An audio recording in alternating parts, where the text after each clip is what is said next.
সুপ্রিয় শিক্ষার্থী বন্ধুদের স্বাগত সবাইকে। তোমরা যারা স্নাতক স্তরে পরিবেশবিদ্যা বিষয়টি নিয়েছ, আজকের আলোচনা তাদের জন্য। আমি ডক্টর ববিতা সাহা। চলো তাহলে শুরু করি। আজ আমরা আলোচনা করব খাদ্য শৃঙ্খল এবং খাদ্যজাল। ভাবো তো, যদি কোনো জলাশয়ে ফাইটোপ্ল্যাঙ্কটন না থাকতো, তাহলে সেই জলাশয়ের কীটপতঙ্গরা কি খেত? কীটপতঙ্গ যদি না থাকতো, তাহলে সেই জলাশয়ে উপস্থিত ছোট ছোট মাছেরা কি খেত? বড় মাছেরাই বা কাকে খাদ্য হিসেবে গ্রহণ করত? মাছেরা যদি না থাকতো, তাহলে সেই জলাশয়ের ব্যাঙ কাকে খাদ্য হিসেবে গ্রহণ করত?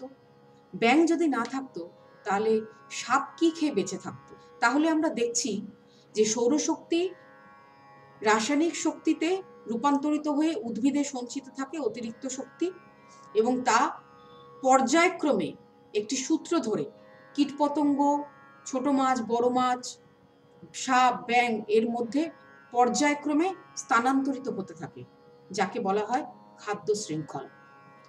যে পদ্ধতিতে খাদ্য শক্তি উৎপাদক থেকে ক্রমপর্যায়ে খাদ্য এবং খাদ্য সম্পর্কে বিভিন্ন প্রাণীগোষ্ঠীর মধ্যে প্রভাবিত হয়, সেই শক্তি প্রবাহের ক্রমিক পর্যায়কে বলা হয় খাদ্য শৃঙ্খল। এই খাদ্য শৃঙ্খল প্রধানত দু প্রকারের। শিকারীজীবী খাদ্য শৃঙ্খল মানে গ্রেজিং ফুড চেইন। এখানে খাদ্য শৃঙ্খলটি শুরু হয় উদ্ভিদ থেকে। খাদ্য শৃঙ্খল উৎপাদক থেকে শুরু হয়ে ক্রমশ প্রাথমিক খাদক, গৌণ খাদক, প্রগৌণ খাদক বা সর্বোচ্চ খাদকে গিয়ে শেষ হয়। এখানে খাদ্য শৃঙ্খলে একদিকে যেমন জীবের আকার বড় হতে থাকে, কিন্তু জীবের সংখ্যাও ক্রমশ কমতে থাকে, এবং এরা খাদ্য খাদকের সম্পর্কে যুক্ত থাকে, এবং এদের স্তরের উপস্থিতি অনুযায়ী প্রাথমিক খাদক, গৌণ খাদক, প্রগৌণ খাদক বা সর্বোচ্চ খাদক বলা হয়ে থাকে। কর্কর খাদ্য শৃঙ্খল বা ডেট্রিটাস ফুড চেইন শুরু হয় মৃতজীবী থেকে। ফ্লোরিডার লবণ অঞ্চলে ম্যানগ্রোভ উদ্ভিদের পাতা অগভীর উষ্ণ জলে পড়ে পচে যেতে থাকে, এবং এই পচনশীল পাতাগুলোকে আরো বিয়োজিত করতে সাহায্য করে বিয়োজকেরা।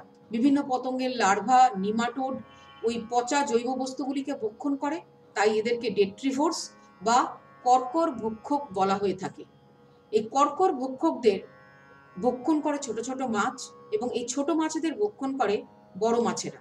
একটি উদাহরণ, এই যে বিয়োজক দ্বারা বিয়োজিত পাতাগুলি খাদ্য হিসাবে গ্রহণ করে কেঁচো, যাকে ডেট্রিভোরস বলা হচ্ছে। কেঁচোকে খাদ্য হিসাবে গ্রহণ করে ব্ল্যাকবার্ড, ব্ল্যাকবার্ডকে খাদ্য হিসাবে গ্রহণ করে বাজ পাখি। তার মানে এটি একটি ডেট্রিটাস ফুড চেইন বা কর্কর খাদ্য শৃঙ্খলের উদাহরণ। এবারে আমরা আলোচনা করব খাদ্যজাল বা খাদ্য প্রবাহ। দেখো, ঘাসকে খাদ্য হিসাবে গ্রহণ করে ঘাসফড়িং, ঘাসফড়িংকে খাদ্য হিসাবে গ্রহণ করে পাখি, পাখিকে খাদ্য হিসাবে গ্রহণ করে সাপ, এবং সাপকে খাদ্য হিসাবে গ্রহণ করে বাজ পাখি। আবার একইভাবে ঘাসকে খাদ্য হিসাবে গ্রহণ করে ঘাসফড়িং, ঘাসফড়িংকে ব্যাঙ, ব্যাঙকে সাপ, সাপকে বাজ পাখি। আবার ঘাসকে খাদ্য হিসাবে গ্রহণ করতে পারে খরগোশ, খরগোশকে খাদ্য হিসাবে গ্রহণ করতে পারে খ্যাকশিয়াল বা বাজ পাখি। তার মানে এখানে আমরা দেখলাম যে 1, 2, 3, 4, 5, 6 টোটাল 6টা রৈখিক খাদ্য শৃঙ্খল রয়েছে, যারা একে অপরের সঙ্গে আন্তঃসম্পর্কযুক্ত খাদ্যজাল তৈরি করছে। অ্যাকচুয়ালি বাস্তুতন্ত্রে না কোনো রৈখিক খাদ্য শৃঙ্খলের উপস্থিতি নেই। আমরা যার উপস্থিতি পাই সেটা হলো খাদ্যজাল বা খাদ্য প্রবাহ। কোনো বাস্তুতন্ত্রে জীব সম্প্রদায়ের মধ্যে একাধিক আন্তঃসম্পর্কযুক্ত খাদ্য শৃঙ্খলকে একত্রে খাদ্যজাল বলে। দেখো, এখানে এই 6টা রৈখিক খাদ্য শৃঙ্খল একে অপরের সঙ্গে আন্তঃসম্পর্কযুক্ত হয়ে একটি জালের আকার ধারণ করেছে, একেই বলা হচ্ছে খাদ্যজাল। আমরা কি দেখলাম যে খাদ্যজালে কোনো একটি খাদক একক ধরনের খাবারের উপর নির্ভরশীল নয়, কারণ এটি তো রৈখিক নয়, এটা তো একটা জালের আকারে রয়েছে। ফলে তার প্রিয় খাবারের অভাব হলেও সে কখনো ক্ষুধার্ত থাকে না। আবার একইভাবে কোনো জীব যদি অতিরিক্ত সংখ্যায় বৃদ্ধি পায়, তাহলে শিকারীরা একেই বেশি করে লক্ষ্য করে, তাই একেই বেশি সংখ্যায় খায়। আবার বিপন্ন প্রজাতিগুলোও খুব বেশি পরিমাণে খাওয়া হবে না, কারণ কোনো একটি স্তরে খাদ্য হিসাবে গ্রহণ করার জন্য আরো অন্যান্য প্রাণীও রয়েছে। সুতরাং বিপন্ন প্রজাতিদের পুনরুদ্ধারের সম্ভাবনাও রয়েছে। বলা যেতে পারে খাদ্যজাল হলো বাস্তুতন্ত্রের স্থিতিশীলতা বজায় রাখার একটি প্রক্রিয়া, এবং আমরা পরিবেশে খাদ্যজালই দেখতে পাই। তাহলে আমরা কি দেখলাম? খাদ্যজাল আর খাদ্য শৃঙ্খলের মধ্যে পার্থক্য কি?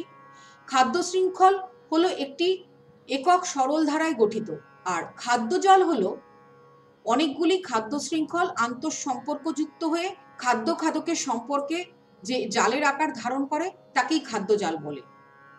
খাদ্য শৃঙ্খলে রৈখিক আকারে 4টে থেকে 6টি স্তর দেখা যায়, কিন্তু খাদ্যজাল বাস্তুতন্ত্রের অনেক জনসংখ্যাকে সমর্থন করে। উচ্চতর ট্রফিক স্তরের জীবগুলি নিম্ন ট্রফিক স্তরে কেবলমাত্র এক ধরনের জীবকেই খাদ্য হিসেবে গ্রহণ করে, কারণ এটি তো রৈখিক। একটি জীব খাদ্য হিসেবে 2টি বা একাধিক জীবকে বেছে নিতে পারে, ফলে কোনো জীবের ঘাটতি বা আধিক্য খুব বেশি ব্যাঘাত ঘটায় না। কিন্তু এখানে খাদ্য শৃঙ্খলে কোনো একটি জীবের ঘাটতি বা অতিরিক্ততা খাদ্য শৃঙ্খলটিকে খুব স্থির করে তোলে। খাদ্য শৃঙ্খলে বিপন্ন প্রজাতির জনসংখ্যা পুনরুদ্ধার করার কোনো জায়গাই নেই, কারণ একটি মাত্র খাদ্য খাদকের সম্পর্ক। ফলে বিপন্ন প্রজাতিকে যারা খাদ্য হিসেবে গ্রহণ করে তারা তাকেই গ্রহণ করবে, ফলে বিপন্ন প্রজাতি আরো বিপন্ন হয়ে পড়বে।